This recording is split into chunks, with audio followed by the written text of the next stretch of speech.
Psaume 22. Mon Dieu, pourquoi m'as-tu abandonné? Pourquoi te retiens-tu de mon aide et des paroles de mes rugissements?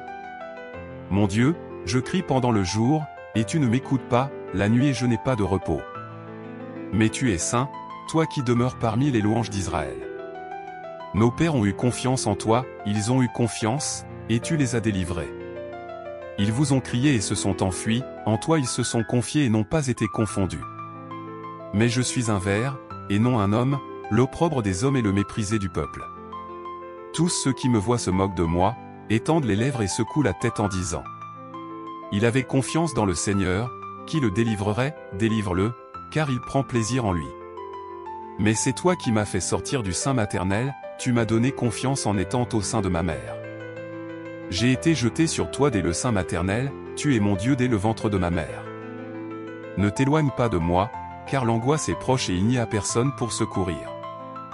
De nombreux taureaux m'entouraient, de forts taureaux de Basan m'entouraient. Ils ont ouvert la gueule contre moi, comme un lion qui déchire et qui rugit. J'étais versé comme de l'eau, et tous mes os étaient brisés, mon cœur est comme de la cire, il a fondu au milieu de mes entrailles. Ma force s'est flétrie comme un éclat, et ma langue s'accroche à mon goût, et tu m'as mis dans la poussière de la mort. Car les chiens m'ont entouré, la compagnie des malfaiteurs m'entourait, ils me transperçaient les mains et les pieds. Je pouvais compter tous mes os, ils me voient et me contemplent. Ils se partagent mes vêtements et tirent au sort mon vêtement. Mais toi, Seigneur, ne sois pas loin de moi. Ma force, dépêche-toi à mon secours. Délivre mon âme de l'épée, et mon favori de la force du chien. Sauve-moi de la gueule du lion, oui, tu m'as entendu, de la pointe des béhufs sauvages. Alors j'annoncerai ton nom à mes frères, je te louerai au milieu de l'assemblée. Vous qui craignez le Seigneur, louez-le, vous tous, postérité de Jacob, glorifiez-le, et craignez-le, vous toutes, postérité d'Israël. Car il n'a pas méprisé ni abhorré l'affliction des affligés, et il ne lui a pas caché sa face, mais quand il criait, il l'entendait. Ma louange viendra de vous dans la grande congrégation, je paierai mes vœux devant ceux qui le craignent. Les doux mangeront et seront rassasiés, ceux qui le cherchent loueront le Seigneur, votre cœur vivra éternellement. Toutes les frontières de la terre se souviendront et se tourneront vers le Seigneur, et toutes les familles des nations se prosterneront devant ta face. Car le royaume appartient à l'Éternel, et il règne parmi les nations. Tous ceux qui sont gras sur la terre mangeront et adoreront, et tous ceux qui descendent dans la poussière se prosterneront devant lui, et personne ne pourra garder son âme en vie. Une graine vous servira, cela sera déclaré au Seigneur à chaque génération. Ils viendront proclamer leur justice aux gens qui sont nés, parce qu'ils l'ont fait. Bonjour, bienvenue. Aujourd'hui, nous réfléchirons au psaume 22, un texte profond qui nous emmène dans un voyage de douleur, de recherche, de foi et de victoire. Le psaume 22 commence par une immense angoisse, mais culmine dans une rencontre renouvelée avec Dieu. C'est un puissant rappel que même dans les moments les plus difficiles, le processus de transformation et de croissance personnelle est en cours. Explorons comment ce message peut nous aider à mieux nous comprendre et à nous renforcer spirituellement. Au début du psaume 22, nous voyons le psalmiste s'écrier « Mon Dieu, pourquoi m'as-tu abandonné ?» Cette phrase résonne chez tous ceux qui ont vécu des moments de souffrance, où la douleur semble insupportable et le silence divin assourdissant. Combien de fois dans notre vie nous sentons-nous abandonnés ou sans direction? Ce sentiment d'impuissance peut survenir dans des situations de perte, d'échec ou en période d'incertitude quant à l'avenir. Cependant, le psaume nous enseigne quelque chose de crucial, même dans les ténèbres, Dieu est présent.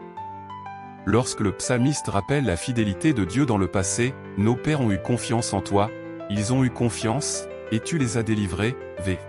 Il nous donne un exemple de résilience. En nous rappelant les expériences antérieures d'accouchement et de soins, nous apprenons que nos souffrances actuelles ne sont pas la fin. Il y a une plus grande promesse. Cette confiance en Dieu est un point clé pour la connaissance de soi. Lorsque nous regardons à l'intérieur, nous réalisons que la souffrance révèle nos peurs, nos faiblesses et nous apprend à quel point nous dépendons de quelque chose de plus grand que nous-mêmes. Reconnaître notre vulnérabilité est la première étape vers la croissance spirituelle. Cela nous amène dans un voyage d'autocompassion et d'acceptation. Le psaume nous invite également à réfléchir sur notre relation avec Dieu, surtout dans les moments où il semble lointain. La confiance dont fait preuve le psalmiste en continuant à crier, même lorsqu'il sent que Dieu est loin, nous enseigne que la foi ne dépend pas d'émotions momentanées, mais d'une décision profonde de continuer à chercher. Mais toi, Seigneur, ne t'éloigne pas de moi. Ma force, à toi de me secourir, V 19. Ici, le psalmiste reconnaît que Dieu est sa force, même lorsqu'il se sent faible. C'est cette reconnaissance qui nous permet d'avancer, en comprenant que nous ne sommes pas seuls dans nos batailles internes. Au fur et à mesure que le psaume progresse, la perspective passe de la douleur à l'adoration et à la louange. Alors j'annoncerai ton nom à mes frères, je te louerai au milieu de l'assemblée, V 22. Cela nous enseigne qu'après avoir surmonté les difficultés, il y a une transformation, non seulement des circonstances, mais aussi du caractère. La douleur vécue avec foi et confiance nous transforme et nous renforce, et nous amène à un lieu de gratitude et de connexion spirituelle. Dans notre voyage de connaissance de soi et de spiritualité, le psaume 22 nous enseigne que, même dans les phases les plus difficiles, nous pouvons avoir confiance que Dieu nous façonne. La souffrance peut être un chemin de croissance, nous conduisant à une compréhension plus profonde de nous-mêmes et de notre relation avec le divin. La grande leçon du psaume 22 est que la victoire spirituelle passe par la confiance et la persévérance, même si nous n'en voyons pas immédiatement les résultats. Comme le psalmiste, nous sommes invités à transformer notre douleur en louange, notre angoisse en adoration et notre faiblesse en force. N'oubliez pas que vous n'êtes jamais seul. Même dans les jours les plus difficiles, un plan plus vaste est en cours d'élaboration et vous vous préparez à quelque chose de grand. Que votre foi soit votre force et puisse, dans les moments d'angoisse, trouver en Dieu la source de votre véritable transformation. Chaque défi est une opportunité de grandir et de se connecter à quelque chose de plus grand. Restez forts, car le meilleur reste à venir.